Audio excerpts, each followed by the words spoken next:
So some of the key lessons I think that we learned as a company going into China, I'll highlight two of them. The first lesson I think we learned was around employee engagement and employee management. It was very important to get that equation right, to make sure that the employees felt like that they were a core part of our business and integrated with the domestic operations. That was a very critical part for us to get right. The other thing that I think was very important to get right was a very strong operations management team that would have a high degree of collaboration with a corporate services team. In order to make the magic happen over in China and actually have a successful program over there, we realized very quickly that we had to engage a strong management team. We had to send an expat team over there that had U.S. training, knew our corporate culture, knew our corporate business practices, and could help us translate from what we were in the U.S. as a company and help build a culture over there that would appreciate the Chinese culture, but also would build in the Merkle company culture as well. There were a lot of areas where when we initially went into the country, we had one idea of how we would do things or how we would take upon a task or how we would really manage risks, right?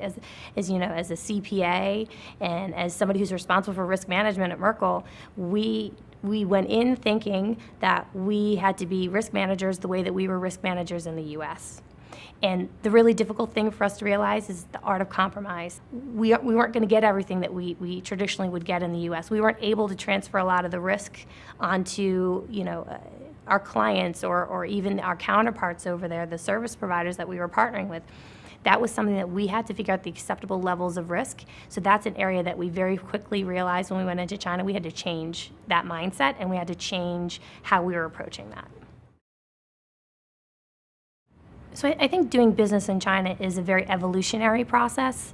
As a risk manager for doing business in China and the journey that you're going to undertake doing business in China, that's incredibly important to make sure that you're evolving from your starting point of this U.S. company mindset to an international, global expansion mindset.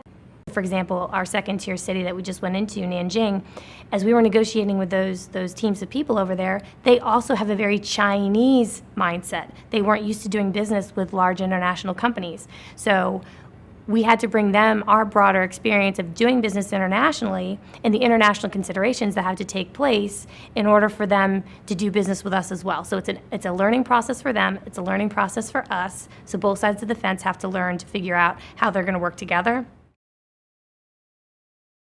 So if we have a lesson learned, and we continue to learn this lesson over and over, both from corporate services and our business teams continue to learn this, is driving clarity and definition around who you're speaking with, how you want those contracts to work. And my favorite saying is start with the end in mind. So make sure that you're understanding if this is successful, how is this going to work? And if you need an exit strategy, how is that going to work? And if you understand both of those things, you're going to be a long way towards avoiding your pitfalls.